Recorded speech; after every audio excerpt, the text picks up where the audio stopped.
Blackwood Manor was not a home. It was a mausoleum of cold stone and colder politics, where the rain lashed against the windows like a judgment I had long stopped fearing. I stood in the silence of my study, a creature of absolute stillness, holding a single sheet of cream stationery that felt like a burning coal in my hand. It was a resignation letter, penned in a script too perfect to be human, smelling of a perfume too expensive to belong to a maid. Beneath the scent of tuberose and ink, however, lay the truth, a faint, copper-sharp whisper of blood and terror that shattered the carefully manicured peace of my world. They thought they could discard her in the dark and I wouldn't notice, but they forgot one thing. I own the dark. The rain fell on Blackwood Manor not as a cleansing, but as a judgment. It clawed at the Gothic spires and streamed down the stained glass windows, blurring the tortured saints into weeping watercolors. Inside the king's study, the air was thick with the scent of old leather, single malt whiskey, and a silence that had grown teeth. Alaric Nightshade stood before the hearth, a fire burning within it that offered no warmth he could feel. His stillness was absolute, a predator's trick of blending with the shadows of his own home. In his hand, a single sheet of cream-colored stationery felt as alien as a crucifix. The letter was an insult, a resignation, penned in a delicate, looping script that was not her own. He had memorized Iris's handwriting from her careful notations in the housekeeping ledgers.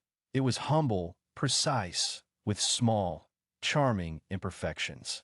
This was the work of a calligrapher, a forgery as elegant as it was vile.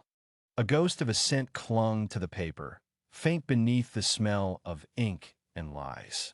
A hothouse floral, tuberose, and night-blooming jasmine. Viven. The fragrance coiled in his memory, a serpent stirring in the dark. He brought the letter closer, his senses so much sharper than a mortal's, sifting through the fibers of the paper. Underneath the cloying perfume, buried deep, was a trace of something else. Fear. The metallic, acidic scent of pure terror. Iris's terror.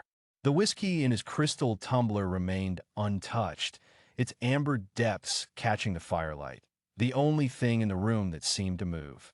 He did not call for his enforcer. He did not raise his voice. He simply extended his will, a silent summons that traveled through the stone and shadows of the manor. Seconds later, the heavy oak door creaked open. Dmitri stood framed in the doorway, a monolith in a black suit, his face carved from Slavic granite. He waited. Alaric turned his head slowly, the motion economical, dangerous. His gaze fell upon the man who had guarded his life for 2 centuries. The maid. Iris Winters. Report. Dimitri's eyes, chips of obsidian, did not waver. She submitted her resignation this afternoon, my lord.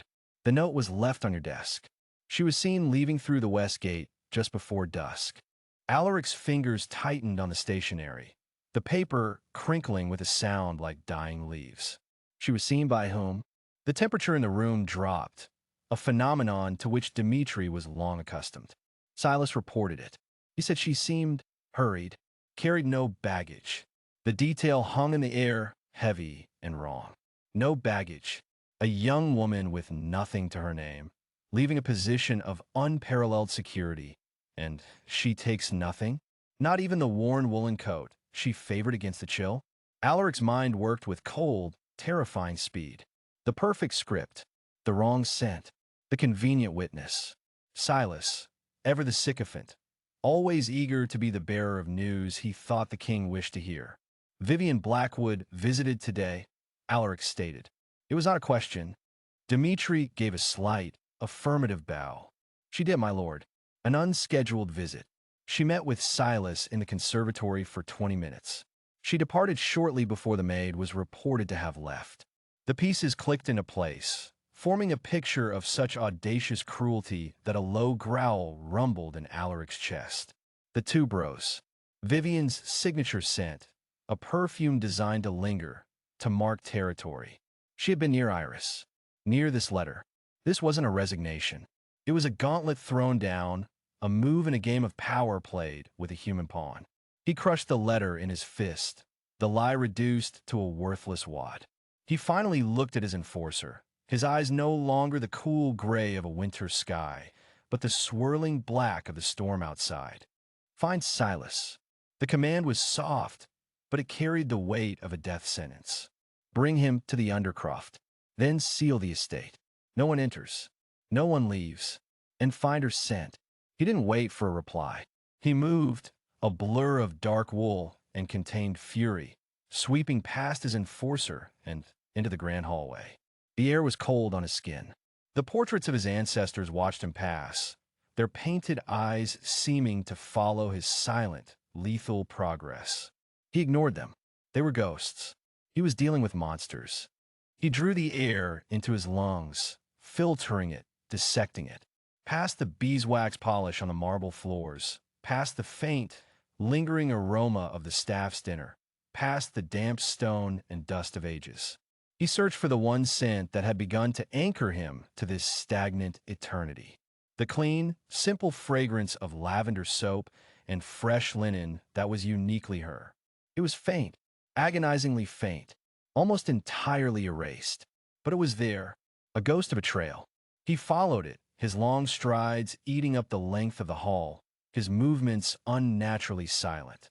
The trail did not lead to the grand foyer, or to the staff quarters where she slept. It led down into the belly of the manor, past the kitchens, their warmth and aromas of yeast and roasting meat a bizarre counterpoint to the cold dread congealing in his gut. The scent trail grew weaker, polluted by the mundane smells of the service corridors. Disinfectant, stale food, damp earth from the root cellar. He pushed it all aside, his focus narrowing to that single, fading thread. It led him to the heavy steel door of the service exit, the one used for deliveries and refuse. A blast of wind and rain hit him as he threw it open, the storm roaring in his ears. Outside, the manicured gardens were a thrashing chaos. Roses were being stripped of their petals, ancient oaks groaning under the assault. The air was scoured clean by the downpour, but he was beyond relying on the wind now. He could taste her fear in the electricity of the storm. The trail led away from the light, away from the shelter of the manor, following the cobblestone path that snaked around the estate wall to the forgotten alley behind it. The alley where the city's grime met his gilded cage. The smell of decay was thick here, rotting food, stagnant water, wet refuse. And under it all, a coppery tang that made the fangs ache in his gums. Blood. The alley was a narrow chasm of wet brick and glistening darkness, lit only by the intermittent flashes of lightning. The stench was overwhelming, a physical assault. It was the smell of human wastefulness, of things discarded and left to putrefy. And her scent was here, stronger now, but horribly twisted, tangled with the foulness of garbage and the sharp, sick-sweet smell of a fresh wound. His eyes scanned the length of the alley, finally landing on a heap of swollen black plastic bags piled beside a dented metal dumpster. Lightning split the sky, illuminating the scene in a stark, momentary photograph of horror. A pale, slender hand, smudged with grime, was visible in the gap between two of the bags. For a thousandth of a second, Alaric froze. The king of the night, ruler of all he surveyed, stood paralyzed by a pile of trash. The sheer, calculated depravity of the act was a poison dart to the heart of his pride, his control. This was not just an attack on a servant. It was an attack on him, an announcement. Your possessions are as disposable as this girl. A sound tore from his throat, a guttural noise that was not human. He was across the alley in an instant, the rain plastering his dark hair to his skull. He ripped the heavy plastic bags aside, the material tearing with a violent shriek. And there she was, curled in on herself, half buried in filth. Her dark hair was matted with rain and something sticky he refused to identify. Her simple maid's uniform was torn at the shoulder. A dark bruise was blooming across her temple, a violent purple against the shocking pallor of her skin. Her chest rose and fell in a shallow, stuttering rhythm that was barely a breath. He reached out, his cold fingers brushing against the pulse point on her throat. It was there, a frantic, fluttering beat, a trapped bird fighting against the bars of its cage. Weak, so terribly weak. He slid his arms beneath her, one under her knees, the other supporting her back, and lifted her from the garbage. She weighed nothing. A broken doll, her head lolled back, her face slack and unconscious, turned up to the merciless rain. He pulled her against his chest, shielding her frail body with his own, the wet chill of her seeping through his expensive suit. The scent of her, fear and blood and lavender soap, filled his senses, an agonizing perfume of violation. He held her, the ancient, untouchable king, cradling a discarded human in a filthy alley, and felt a rage so pure and so vast it threatened to shatter the very foundations of the world he had built. His voice, when he finally spoke, was a low, guttural whisper that was swallowed by the storm, but was a vow of absolute annihilation. "Who the fuck put you here?" The vow was not spoken again. It settled deep in his bones, a cold, heavy anchor in the churning sea of his rage. He moved, turning from the alley without a backward glance.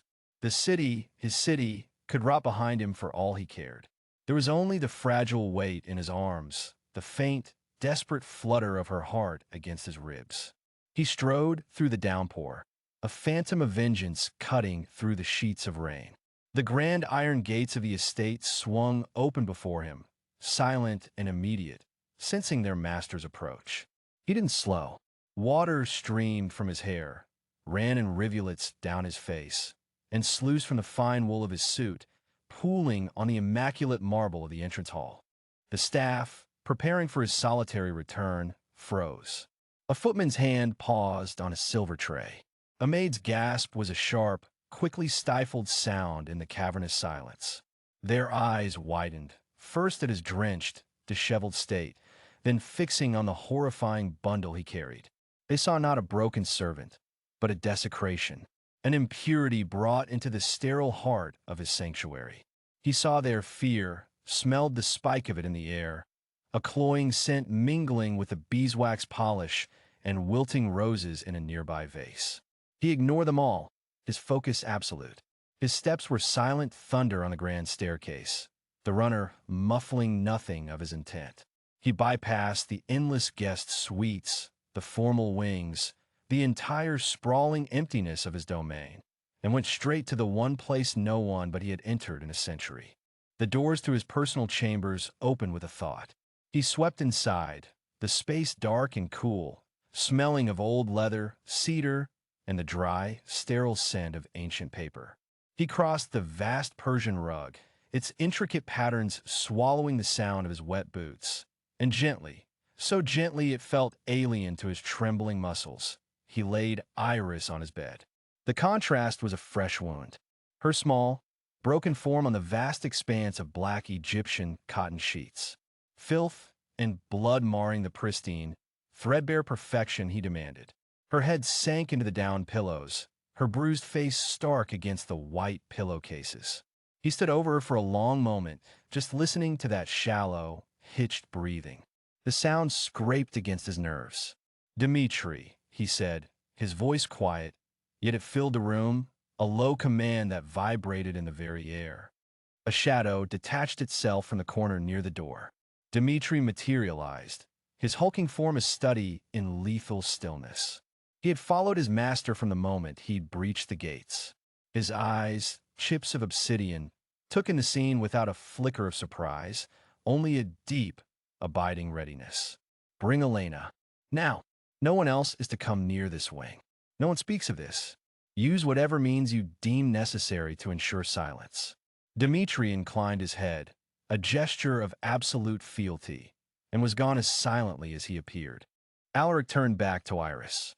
He couldn't stand the sight of the grime on her skin. With painstaking care, he peeled the torn, wet fabric of her uniform away from her body. The chill of her skin was alarming.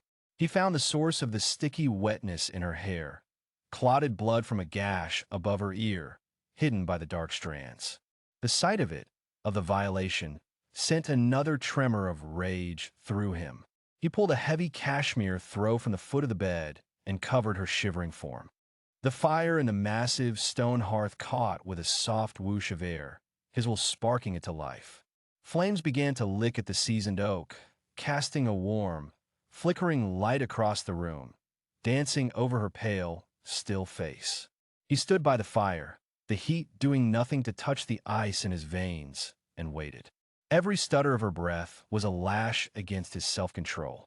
Elena arrived, silent as a ghost, with Dmitri a step behind her. She was a wispy creature, ancient and fragile in appearance, but her eyes held a calm, clinical knowledge that had served him for 2 centuries. She carried a worn leather bag that smelled of dried herbs and antiseptic oils. She paused at the threshold, her gaze taking in the scene. The king, his back rigid with fury, and the human girl on his bed. She gave a slight, formal bow of her head. "My lord," she murmured, her voice like the rustle of dry leaves. "Fix her," he commanded, his voice raw. Elena approached the bed, her movements fluid and economical. She set her bag down, and her long, pale fingers went to Iris's neck, checking the same pulse he had found in the alley. Her touch was feather-light. She peeled back the girl's eyelids, peered at the gash on her head, her expression unreadable. "The wound to the head is superficial, but concussed," Elena said softly, her voice never rising above a whisper. "The bruising is extensive. Several fractured ribs, I think. She's been badly handled." The clinical, detached words were like stones dropped into a still pool. Badly handled. The euphemism was so vast, so utterly insufficient, it was almost laughable. Alaric's hands clenched into fists at his sides, the leather of his gloves creaking in protest. Will she live? The question was brutal. Elena didn't look at him. She was already working, uncorking a small vial and dabbing a pungent, clear liquid onto a cloth. The sharp, clean scent of it cut through the air. "She is strong, my lord. Her heart is fighting. But she is human. The shock is as dangerous as the injuries." She began to clean the wound on Iris's head with a tenderness that seemed out of place in the severe, masculine room. "I want to know who did this," Alaric said, turning from a fire to face the room. He pinned Dmitri with his gaze. "The entire household staff is to be gathered in the great hall. Now, no one leaves. No one speaks to one another. Seal the estate. No one enters. No one leaves." "And Silas?" Dmitri asked, his voice a low rumble. Alaric's lip curled. "Silas, his advisor, the one responsible for the day-to-day management of the household, the one who should have known, especially Silas. Put him at the front." Dmitri vanished once more. Alaric began to pace. The length of the room, from the cold windows overlooking the storm-lashed gardens to the foot of his bed. Each step was measured, silent, a predator stalking the confines of its cage. He could feel Elena's quiet focus, a small island of calm in the hurricane of his mind. He could hear the soft click of glass vials, the whisper of linen bandages. But all he could truly see was the image of her in that alley, a piece of refuse. An hour passed, or maybe it was a minute. Time had lost its meaning. Elena had managed to get a few sips of a restorative draft between Iris's lips. The frantic, shallow rhythm of her breathing had eased, deepening into something more stable. The violent purple of the bruise on her temple seemed darker, more pronounced against her warming skin. The color of life returning was, cruelly, the color of her injury. A soft sound from the bed cut through his thoughts. A moan. He was beside her in an instant, moving so fast the air stirred. Iris's eyes fluttered open. They were wide, unfocused, clouded with confusion. They darted around the cavernous, fire-lit room, taking in the high, vaulted ceiling, the heavy velvet curtains, the sheer opulence that was so alien to her world. Her gaze landed on him, and the fear that had been a dull scent in the room bloomed, sharp and suffocating. She flinched, trying to push herself back, her movement a pained, awkward shuffle. A sharp cry of pain escaped her lips as her fractured ribs protested. "Easy," Alaric said, his voice lower, softer than he thought possible. He held up a hand, palm out, a gesture of peace that felt utterly foreign. "You are safe." Her eyes were locked on his. He could see the terror in them, the primal fear of a cornered animal. It was a look he had seen 1,000 times in his long existence, but never from her. From her, he had only ever seen shy deference, quiet competence, and on a few rare occasions, a fleeting, curious glance when she thought he wasn't looking. Where? Her voice was a dry rasp, barely audible. What happened to me? You were attacked, he said, keeping his tone even level. He needed her calm. He needed answers. You were left in the alley behind the kitchens. Do you remember? She stared at him, her brow furrowed in a painful, confused knot. She searched his face, then glanced around the room again, as if looking for an answer in the shadows. The alley, she repeated, the words sounding foreign on her tongue. I was polishing the silver in the pantry. Mrs. Gable was complaining about the tarnish. She spoke of it as if it were minutes ago. The memory was crisp, clear. Alaric felt a cold dread begin to seep into the heat of his anger. The pantry, and after that, he pressed, keeping his voice gentle. After, she trailed off. Her eyes went blank. A curtain seemed to fall behind them, a vast, empty space where a memory should have been. She shook her head slightly, a movement that made her wince again. I don't know. It's fuzzy. I don't remember leaving the pantry. Her voice hitched, and the fear intensified, turning to panic. Why can't I remember? What's wrong with me? He looked at Elena. The healer's face was a pale, grim mask in the firelight. She met his gaze and gave an almost imperceptible shake of her head. This was not simple concussive memory loss. This was a void, a surgically excised piece of her mind.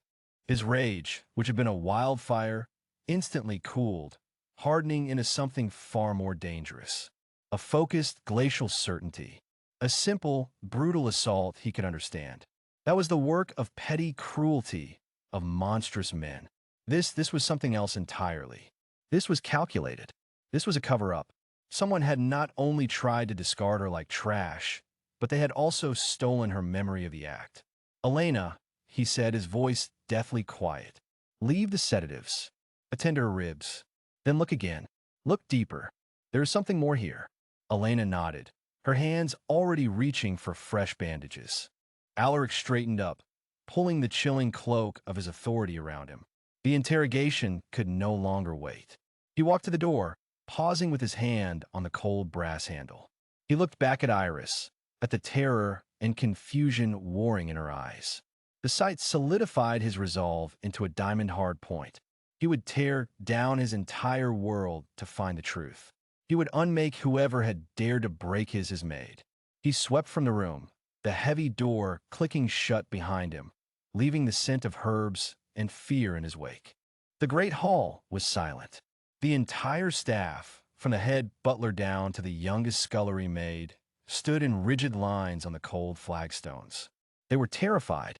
The air was thick with it, a tangible pressure.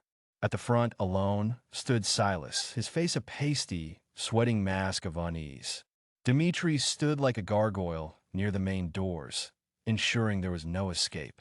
Alaric descended the grand staircase, his steps deliberately slow, each footfall echoing in the oppressive silence. He didn't raise his voice. He didn't need to. He stopped on the last step, looking down at them all, his gaze sweeping over their faces. One of you knows what happened tonight, he said, his voice a low, conversational tone that was somehow more menacing than a shout. One of you saw something, heard something, or perhaps one of you is directly responsible. He let the silence stretch, watching them squirm. He could hear the frantic beat of their hearts, the shallow catch of their breath. He fixed his eyes on Silas. You are the master of this household. Your first duty is the safety and order of this estate. A young woman under your charge was found half dead in a garbage bin not 50 yards from your office. Explain. Silas swallowed audibly. My lord, I have no explanation. It's unthinkable. Iris, she's a good girl, quiet. She has no enemies. Everyone has enemies, Silas, Alaric replied, his voice dropping even lower. And she was found, which means someone put her there. The East Alley is used only by the kitchen staff for refuse. Who was on duty tonight? A nervous shuffle went through the line of kitchen workers. The head cook, a portly man whose face was slick with sweat, stepped forward hesitantly. Only the late shift crew, my lord. For the cleanup after your dinner service. Me, two of the boys, and he trailed off, his eyes darting to a young maid who began to tremble violently. And Alaric prompted, his gaze shifting to the girl. And Vivian Blackwood's personal maid, my lord, the cook stammered. She came down for a bottle of wine for her mistress, a special vintage from the deep cellar. Vivian, the name hung in the air, cold and sharp. His political rival, his would-be consort, a constant, cloying presence in his court, her ambition a suffocating perfume. When was this? About 2 hours ago, my lord, the cook said, just before the storm truly hit. The timeline fit. Alaric's mind raced. Vivian was ambitious, cruel, and pathologically jealous. He had seen her shoot looks of pure venom at any woman who received even a moment of his attention. And lately, he had found his eyes lingering on Iris more than he should. Her quiet grace was a balm in his world of vipers. Had Vivian noticed? Was this some petty, vicious act of jealousy? It seemed both too extreme and exactly like something she would do. He was about to press further when Elena appeared at the top of the stairs, her face grim. She caught his eye and gave a sharp, urgent nod. Dmitri, Alaric said without turning, take Silas to the library. Get the duty rosters for the past week. I want to know every person who came within 10 feet of the East Alley. The rest of you, he said, his voice sweeping over the terrified staff, will remain here until you are dismissed. You will not speak. You will not move. If you know anything, now is the time to find your courage. He turned and ascended the stairs, his movements swift and silent. He met Elena in the upstairs corridor, the sound from the great hall fading behind them. Report, he commanded. It is as you suspected, my lord, she whispered, her eyes wide with a fear he had not seen in her for 100 years. It is not a natural memory loss from the injury. It is magic, a suppression spell, crude but effective on a human mind. It's designed to create a permanent lacuna, a hole where the memory of the trauma should be. Whoever did this not only beat her, but they used magic to wipe the slate clean. The final piece clicked into place. This wasn't a common thug. This wasn't a disgruntled servant. This required a level of power and arrogance possessed by very few within his walls. The list of suspects, which had included his entire staff, had just shrunk to a handful of his own kind. His inner circle. What kind of signature did it leave? He asked, his voice dangerously soft. Volatile, hasty, Elena said, choosing her words with care. Tinged with vanity, an onyx and nightshade resonance. Very distinctive. I have only felt its like from one other. She didn't need to say the name. Vivian Blackwood. Her sigil, her scent, her very magical fingerprint was infused with the essence of nightshade. This was no longer a simple matter of a brutalized maid. This was a direct challenge, an act of profound disrespect and cruelty committed under his own roof by a member of his court. Vivian had not just harmed a human. She had defiled his sanctuary and presumed he was too blind to notice. The sheer audacity of it was breathtaking. He returned to his chambers. Iris was asleep, a deep, healing slumber induced by one of Elena's potions. Her face, in repose, was free from the confusion and terror, but the bruise stood out like a curse. He stood by the bed, looking down at her, and the cold, calculated fury inside him coalesced into a singular purpose. He needed proof, absolute, undeniable proof that would allow him to bring his entire world down upon Vivian's head. He knew her habits. On nights like this, after a failed attempt at seducing him over dinner, she would be in the solarium, nursing a bottle of wine and her wounded pride, watching the storm and plotting. Her personal quarters would be empty. He left his room, a wraith of purpose moving through the silent, sleeping halls of his own home. He felt like a stranger, a hunter in a place that had suddenly become enemy territory. The air grew colder as he approached Vivian's wing, the decor more ostentatious.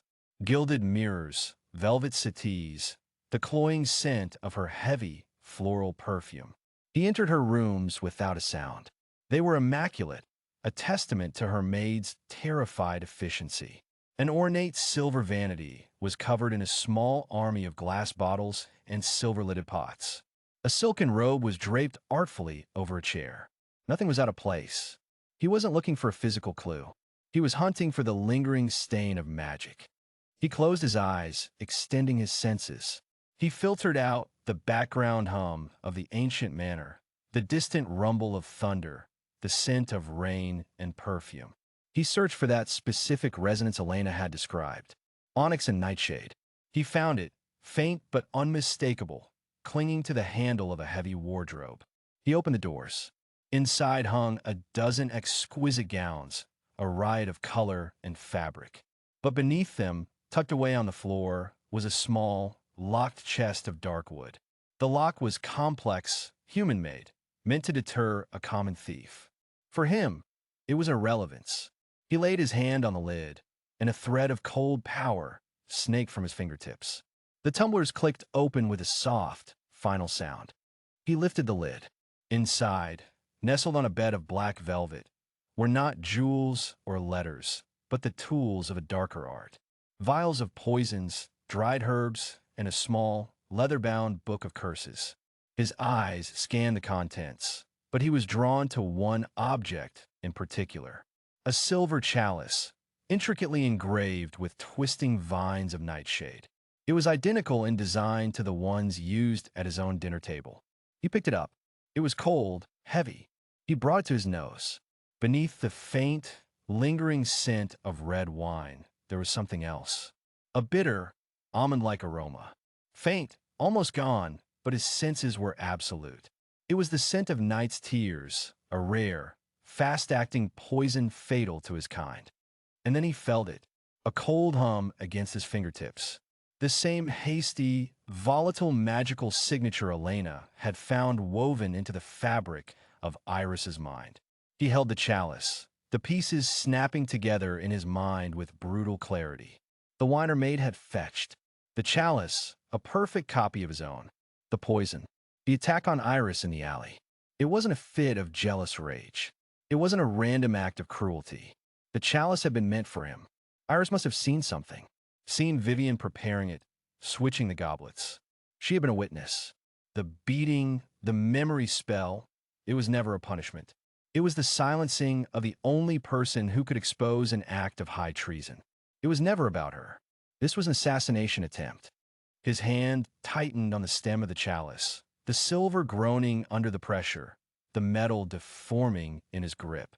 The rage was back, no longer a wildfire or a glacier, but a white-hot nova, a star collapsing in on itself, ready to explode. He looked at the chalice, at the proof in his hands. It was never an accident.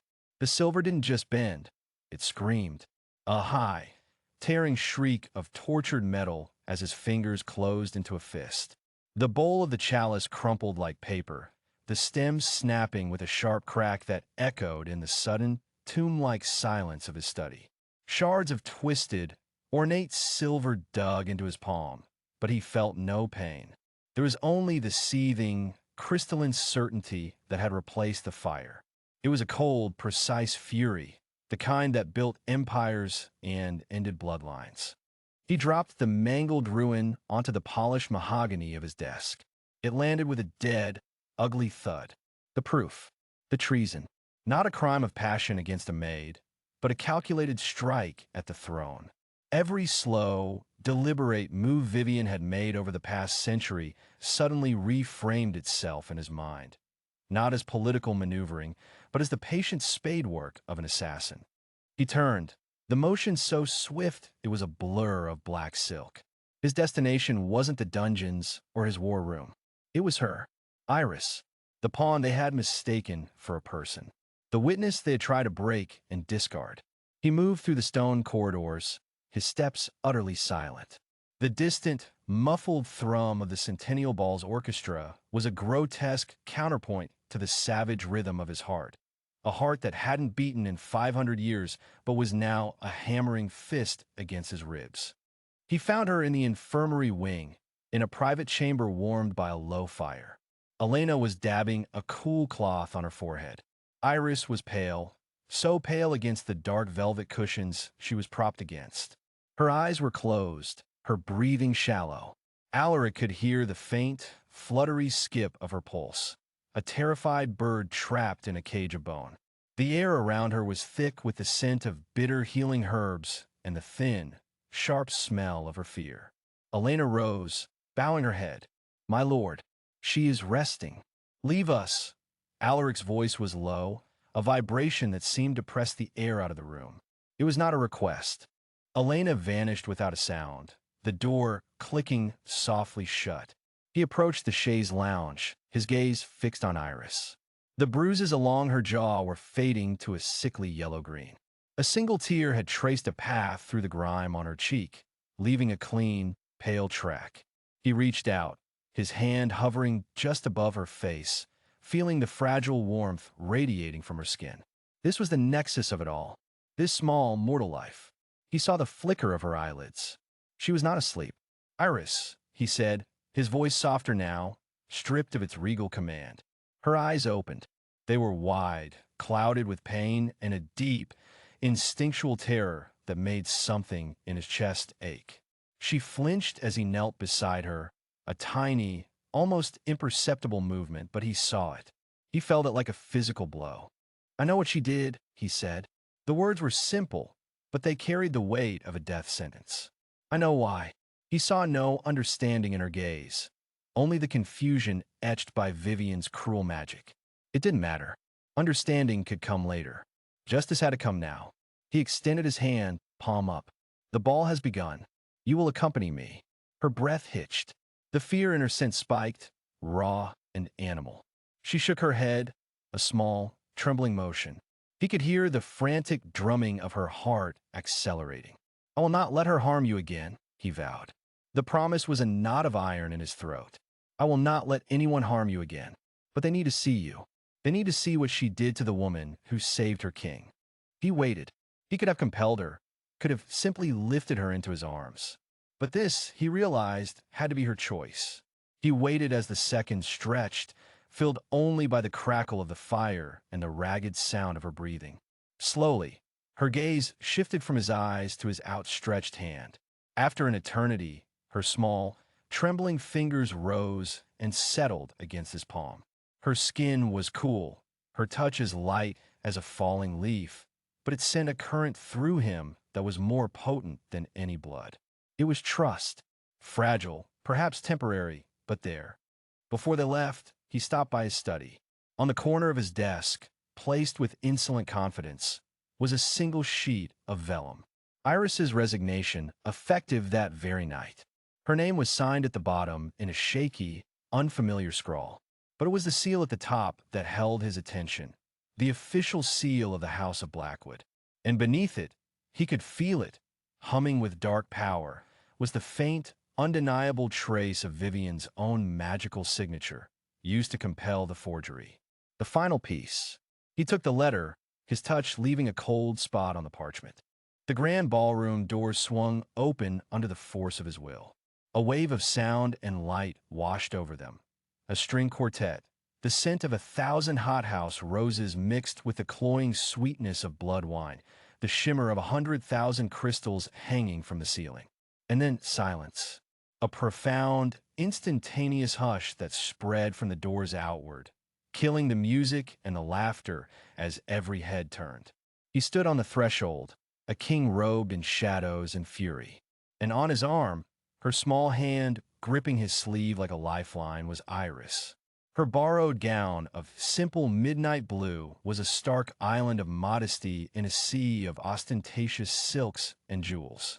Her face was pale and bruised, a living accusation in the glittering ballroom. Alaric ignored the gasps, the frantic whispers that erupted in the wake of the silence. His eyes scanned the room, finding his target instantly. Vivian stood near the dais of the High Council, a vision in crimson silk, a diamond choker glittering at her throat. She held a flute of wine, her posture one of perfect, aristocratic ease. But as her eyes met his, he saw it.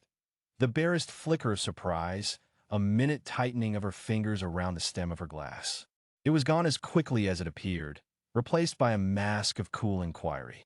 He moved forward, Iris a faltering but determined presence at his side. He didn't walk the perimeter to greet the nobles. He cut a straight path across the marble floor, a predator moving through a herd, and the ancient, powerful vampires of the court parted before him as if cleaved by a blade. He could smell their confusion, their fear, their morbid curiosity. He stopped before the dais, his gaze locked on Vivian. "Lady Blackwood," he said, his voice carrying with it the chill of the grave. It cut through the rising murmur, silencing the room once more. "You have been a most ambitious member of my court." Vivian inclined her head, a smile playing on her lips that did not reach her eyes. "My king, you honor me, and you have brought a guest. The little maid. How brave of her to show her face after her unfortunate resignation." The arrogance of it was breathtaking. It fueled the cold star of his rage. "She did not resign," Alaric stated. He released Iris's arm, gesturing for Dmitri, who appeared at his side as if from the shadows. Dmitri guided Iris to a chair at the side of the dais, placing himself behind it like a statue of granite. Alaric stepped forward, mounting the first step of the dais. From his coat, he produced a mangled piece of silver and tossed it onto the floor between them. It clattered on the marble, a grotesque, twisted thing. "This chalice was found in your carriage, Vivian. A perfect replica of my own." A collective gasp went through the room. Vivian's smile tightened, but she did not falter. "A gift, my lord, for the centennial. It seems to have been damaged in transit." "It was damaged by my hand," Alaric said, taking another step, after I detected the lingering scent of night's tears within it. The name of the poison hung in the air, thick and deadly. The whispers ceased entirely. Now, the only sound was the frantic, terrified beat of 100 silent hearts. He saw the first crack in her facade, a subtle blanching of her skin beneath the cosmetics. "An absurd accusation," she hissed, her voice losing its melodic quality, taking on a sharper, serpentine edge. "Is it?" Alaric was before her now, looming. "Iris saw you. She saw you preparing the chalice meant for me. That is why you beat her half to death in a back alley. That is why you sealed her memory. Not as a punishment for some imagined slight, but to silence a witness to high treason." He let his own magic flare, projecting the fragmented memory Elena had painstakingly recovered into the air above them. It was a swirling mist of images, the dark gleam of Vivian's eyes, the flash of her signet ring, the glint of the chalice. It was incomplete, hazy but damning. The assembled court recoiled. A parlor trick. Vivian spat, her composure shredding. The ravings of a broken mind, twisted by a biased healer. Then what of this? Alaric produced the vellum letter. Her resignation. "Signed tonight," you said. "Sealed with your house's crest." He held it out. But a mortal signature is not enough for such a document. It requires a magical binding to be entered into the court records. A binding you graciously provided. He let his power flow into the parchment. The ink of the Blackwood seal at the top of the page began to glow, first a faint red, then a brilliant, furious crimson. The light pulsed, and from it, an aura of dark, violet energy coalesced, an energy as unique and undeniable as a fingerprint. It was Vivian's power, her very essence, laid bare for all to see. The forgery was exposed. The compulsion was proven. The spell was broken. Vivian Blackwood, the immaculate, the powerful, stood naked in her ambition and her failure. The silence that followed was absolute, heavier and more profound than any before it. It was the silence of judgment. Her face, for the first time Alaric could ever recall, was a mask of pure, undiluted hatred. Her carefully constructed world had crumbled to dust in a matter of moments. With a scream of pure fury, she lunged, not at him, but at the source of her ruin, at Iris. It was a foolish, primal act of vengeance. A bolt of obsidian energy, crackling with killing intent, shot from her fingertips. Alaric didn't even turn.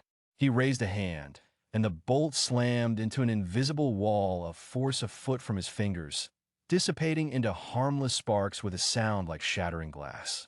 The backlash sent Vivian stumbling backward, her crimson dress swirling around her. Dmitri and two of the royal guard were on her in an instant, their movements brutally efficient. They seized her arms, the sound of her silk dress tearing under their grip. She struggled, her face contorted, all grace and dignity gone, leaving only the raw, ugly truth of her ambition. "You will not replace me with a common whore," she shrieked, her voice echoing in the horrified hall. "This court will burn before it bows to a mortal." Alaric turned his back on her, a dismissal more profound than any executioner's axe. He walked to Iris, who was staring, her eyes wide, no longer with fear, but with a dawning, shocking clarity. The projected memory, the breaking of the compulsion on the letter, it had shattered the magical cage around her own mind. He knelt before her chair, ignoring the hundreds of eyes on him, ignoring the sound of Viven being dragged, still screaming threats and curses from the ballroom. He saw the exact moment her memory returned, a light of recognition flaring in her eyes, followed by the shadow of remembered terror. Her hands flew to her mouth, and a choked sob escaped. He reached out, not to his queen or his companion, but to her. He gently took her hands in his, pulling them away from her face. Her skin was cold, trembling. "It's over," he whispered, the sound for her ears alone. "You are safe." The great hall began to empty in a silent, hurried exodus, the nobles fleeing the scene of the broken taboo, leaving the king and the maid in the center of the vast, glittering room. The music was gone. The whispers were gone. All the noise of the court had vanished, leaving only the soft echo of his voice and the sound of her ragged breathing.